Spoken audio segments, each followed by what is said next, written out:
No, no, I'm very pleased to come here and particularly to meet some of the young filmmakers and to hear about what they're doing. And I always like to propagandize for documentary filmmaking. And spaghetti. And spaghetti. And spaghetti. Thank you and compliments.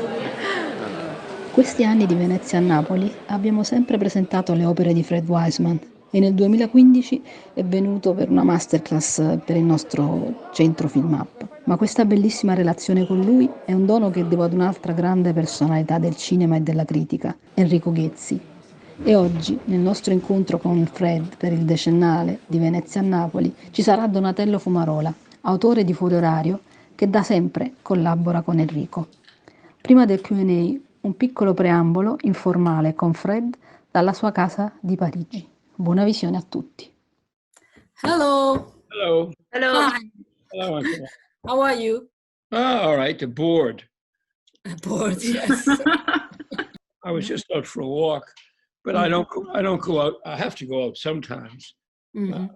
I just walked up to a bookstore because I needed, there's a book I wanted to read, but usually I just go out for a short walk every day, and I stay in my apartment and read or sleep. What are you reading at the moment? I'm reading The Master and Margarita by Bulgakov. So you're not working on anything at the moment? Well, I can't. You can't, of course. But is it the first time in your life you're not working on First something? time in 55 years. My God! Is there anything of you which is appreciating it, not being working? No. No. No, I like reading, but I can't read all day. By the way, I'm Isabella. Nice to know you. Sorry, she was one of the students of the Atelier of Cinéma Durel, the workshop you came to Napoli. I haven't had such good spaghetti since then. I told you when it's gonna be open, I come and cook it for you in Paris. All right, good.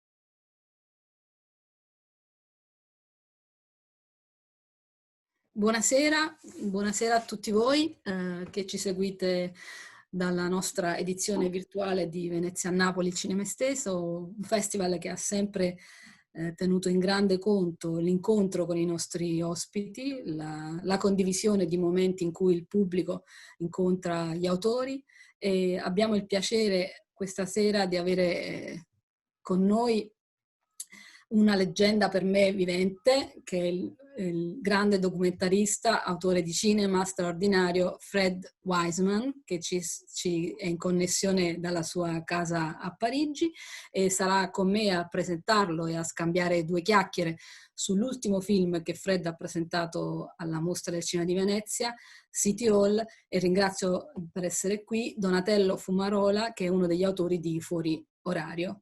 Ci intratterremo per una mezz'oretta parlando di questo lavoro e dell'opera di Wiseman che tutti conoscete. Stavamo appunto chiacchierando un po' prima e giusto per introdurre il maestro, che è autore di ben 46 film, il primo dei quali è stato girato nel 1967 fino all'ultimo appunto presentato alla mostra, del quale parleremo oggi. So Fred, I just made a very brief introduction about the event and yourself. First thing, I want to thank you for being with us, to giving us this opportunity. We know that the movie has just been released in many theaters, virtual theaters in the United States. You were just telling us that the film has been seen in theaters in Paris with very good reviews. We hope this event online will be just an introduction for the future of the film to be distributed in Italy when we all go back to real life, let's say. So as first, I want to give you the word to say something to our audience, or we just start with the questions. Maybe you want to just say something about the leading reason for you to make this movie, so as an introduction, and I give the word to Donatello as well. Okay. Thank you, Antonella. No, I'm glad to have this chance to speak to an audience in Italy. And I have very fond memories of my visit to Naples 5 or 6 years ago.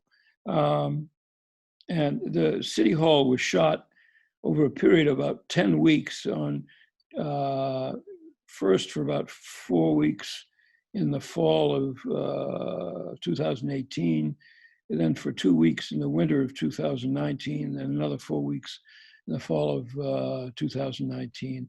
And over that time, I accumulated about 104 hours of film, and it took me about a year to edit. And I edited some of it in the intervals between the various shooting periods. And it was the usual technique with me. I don't do any research. The shooting of the film is the research, and I figure out the themes and the point of view of the film in the editing. So I think that's probably enough of an introduction, and then we can. Perfect. Thanks for reminding that you were actually in Napoli when you came to Napoli and received a mention of honor from the university and gave a masterclass to our students of the Atelier del Cinema del Reale in Napoli, which was something we are really proud of. And I thank you forever for that chance given to our students and to our audience. So Donatello, please. Hi, Fred. Hi. I would like to ask you, talking about City Hall, the big difference I see in your new movie compared, for example, to state legislature or other films that you have made, is that for the first time, there is one man, one single man, an individual being, a human being, who is, let's say, more protagonist than the others. I would like to ask you, what drive you to this choice? It's just the way it came out in the editing, because I had no idea that that was going to be the case before I started. Because as usual, before I started, I didn't know what sequences I was going to get. And the mayor does dominate everything that's done in the name of City Hall. So I thought it was important that he be seen a lot in the film, because he and his staff, I mean, he's responsible for everything that's going on. Never made a movie before where one person had that kind of responsibility. It was a little bit true in the monastery, and in the scene, the movie I made about the Anglican Benedictine monastery, the abbot is in the movie, not as much as the mayor is in the movie, but the abbot's in the movie a fair amount. It just, as I thought about the material in the course of the editing, it seemed to me appropriate. It wasn't anything that I had set out to do in advance. Can I ask you, in this huge map that you have built up on the human community, I will say, but especially about the American, the United States community, like the New York Public Library, and now you get back to your hometown, if I'm not wrong. Right, no, that's right. Where the mapping of the place, of the city, is larger than any other films that I remember made by you. It's like as you have spread off all around Boston in so many places. Well, I mean, it's true also of the films. I've made 3 films about small towns, but they were small towns with, populations of 4,000 to 5,000 people. And Boston has a population, I don't know, 700,000 or 800,000. But in Belfast, Maine, and Aspen, Colorado, and Monrovia, Indiana, I move around those small towns quite a bit. Boston has 23 distinct neighborhoods. And there are shots of 13 neighborhoods in the film, because I didn't want to make a film just about downtown Boston. I wanted to give some sense of what the different neighborhoods look like. And particularly since the neighborhoods are very ethnic, and they've always been very ethnic, perhaps less so than when I was growing up. But when I was growing up, there was an Irish neighborhood, an Italian neighborhood, a Jewish neighborhood, a Black neighborhood, a white Anglo-Saxon Protestant neighborhood. And there was very little, I mean, if you were Jewish, you couldn't buy in the white the WASP neighborhood. And if you were Italian, you couldn't buy in the Irish neighborhood. That's much less true now. Boston, when I was growing up in the 1930s and 40s, was a city, a ghettoized city. And that's not, it's to some, it's no longer true in the strict way it was true 60, 70 years ago. But it's still somewhat true now. So I wanted to give a sense in the movie of those different neighborhoods, and I tried to suggest that by the architectural differences, and also by the differences in the kind of stores and restaurants and services that are provided by stores on the street. Because I thought, since the neighborhoods are historically important and are still important, I wanted to give that sense, in which I do through transition shots or cutaways. Can I ask you why when you shoot the part of the city which is not talking, let's say, where there are not people who is talking, but Right. when you shot a building or a streets, why you all the times use the still camera and not, I don't know, traveling or shooting by a car? Well, it's just a stylistic difference. Okay. I think when you have traveling shots, it calls too much attention to the filmmaking. I mean, a traveling shot in a fiction film is one thing, but in documentary, I always think that the technique should be at the service of the subject and not the subject at the service of the technique. And also for traveling shots, unless you're just doing architectural shots, you need to set it up. And I never set anything up in my movies. Okay.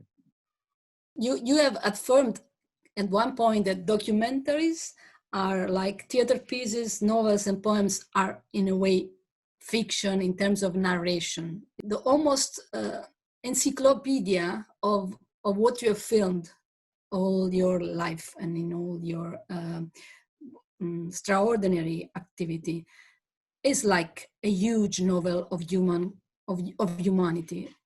And I feel that once you read these in pieces, watching each movie, and it's something you face as a normal reader. But once you see it all, you see it all together. And now that I've been so lucky to get to know you better in the last years, even as a mind. This is really giving me an idea of an encyclopedia of humanity. Now that you've reached this, I wonder how the artist inside of you feels. I never feel that I've reached the end of it, because there are lots of good, thousands of good subjects that haven't been done, and I hope I'll get to do a few more. And I'm always more interested in what I might do in the future than what I've done in the past. And what's in your future, in your plan? At the moment, because of the plague, I can't shoot the usual kind of movie that I do. So with a friend of mine, we're writing a script for a monologue movie. I made one monologue movie, The Last Letter, and I've done a monologue play based on the life of Emily Dickinson. And so I've had an idea for another monologue movie, and I'm working on the script with a friend of mine who's going to play the leading role in the movie.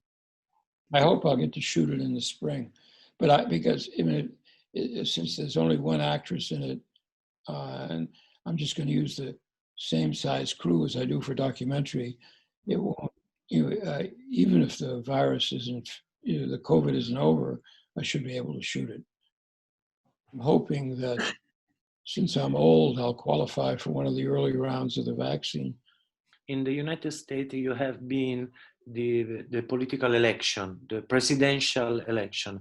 I wonder if you ever had the idea or the intention, and in this situation for me it was very interesting, besides of the differences between Joe Biden and Trump, this kind of theater you have with this election, as all over around the world, let's say nowadays. But I wonder if that situation could be interesting for you to make a film that can show all the dynamic that blow up in this situation. You could certainly make a film.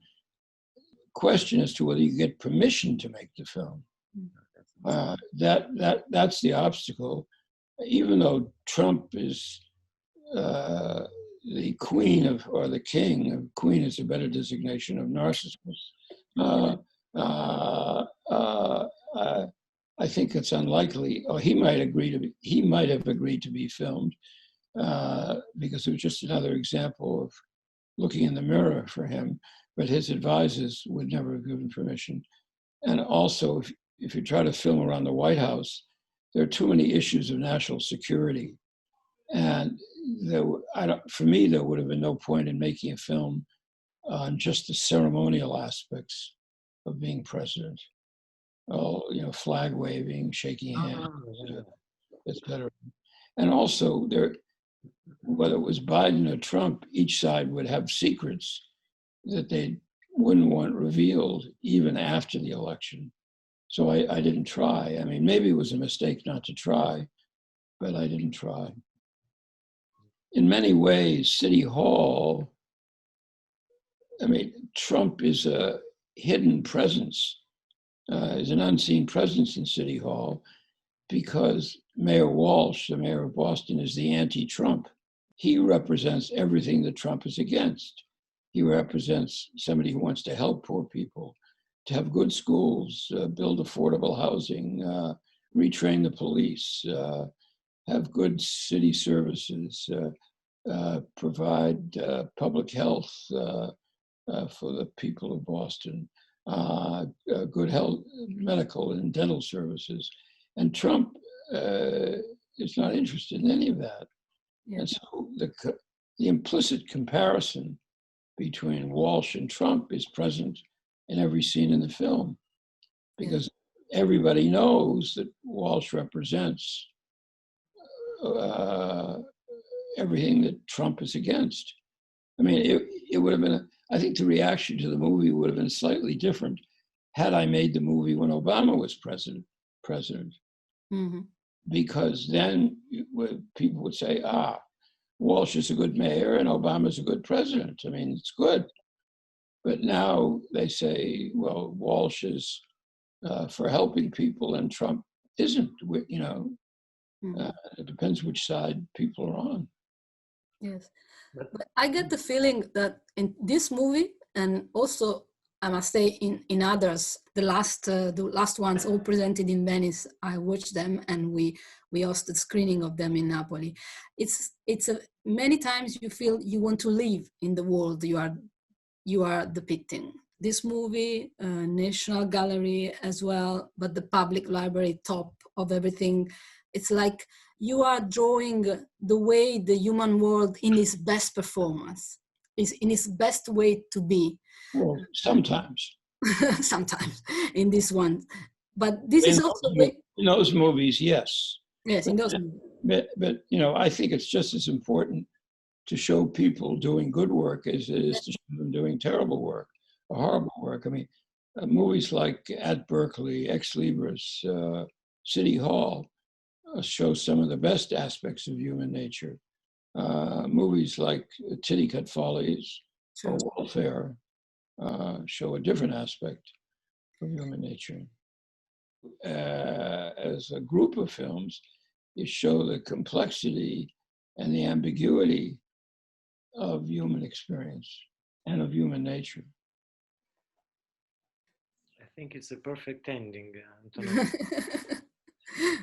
If we had the audience on the other side, it would say, you want to raise your hand and ask a question to Fred Wiseman, which is our special guest today.